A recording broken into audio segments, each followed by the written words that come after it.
Merci, Monsieur le Ministre. La parole est à Richard Lieuget. Merci, Monsieur le Président. Monsieur le Ministre, 2018 sera une année très importante. Ça sera un petit peu une année de révolution sur l'urbanisme et sur le logement.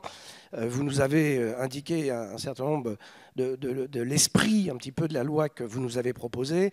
Et on voit que les acteurs du logement que nous rencontrons, les élus, sont impatients, évidemment, de rencontrer cette loi et effectivement de l'amender éventuellement et même de la développer.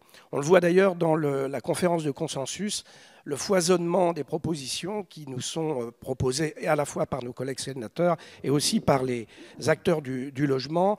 Et j'animerai bientôt une réunion à Metz sur le sujet en proposant cette loi. Et on a déjà presque 200 personnes qui sont inscrites, ce qui montre effectivement que, y compris d'ailleurs en région, on a une vraie attente pour libéraliser un petit peu les questions des normes que vous avez rappelées tout à l'heure et aussi le foncier. Par ailleurs, vous n'êtes pas sans savoir que les opérations d'urbanisme et de construction connaissent déjà depuis des années, pendant des années, des retards considérables ayant pour cause les nombreux recours et dans bien des cas abusifs qui font perdre des années à la construction.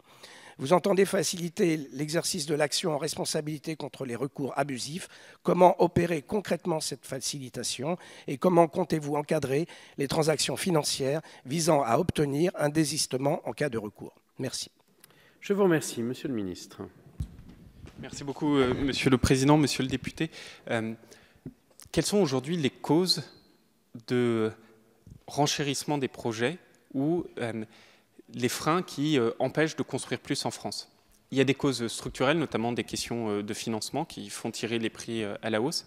Il y a fondamentalement la libération des terrains.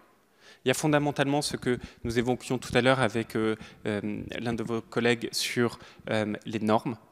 Et puis, il y a un troisième sujet qui est les recours abusifs. Les recours abusifs, c'est plus de 30 000 projets de logement aujourd'hui qui sont stoppés parce que certains qui sont maintenant des professionnels du recours abusif, certains qui vont sur les sites internet où on vous explique quel est le modèle du recours abusif, espèrent récupérer de l'argent en freinant l'ensemble des projets dont ils peuvent avoir connaissance.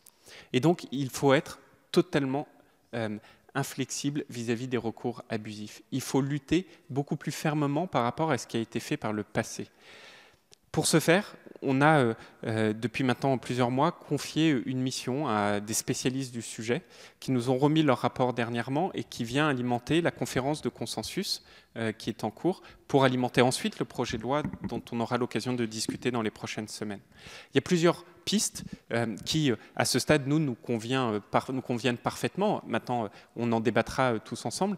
Les pistes visant à réduire la durée des jugements, à pouvoir mettre dans certaines zones des durée maximum de jugement. D'autres pistes consistant à renforcer significativement le montant des amendes en cas de recours abusif avéré, quand vous êtes un professionnel du recours abusif. D'autres pistes consistant à faire ce qu'on appelle la cristallisation des moyens. C'est-à-dire qu'aujourd'hui, lorsque vous déposez un recours abusif, vous pouvez toutes les 2 semaines, 3 semaines, tous les mois, dire « Attendez, j'ai un grief supplémentaire » et bam, vous repartez. Vous remettez 2 pièces dans la machine, comme on dit. Ça doit stopper. La cristallisation des moyens, par exemple, c'est un sujet ancien. On le connaît. Le précédent quinquennat l'avait rendu optionnel. Ben nous, on dit qu'il faut aller beaucoup plus loin. On va la rendre obligatoire. Je vous remercie, Monsieur le Ministre. La parole est à Madame Annaïg Lemeur.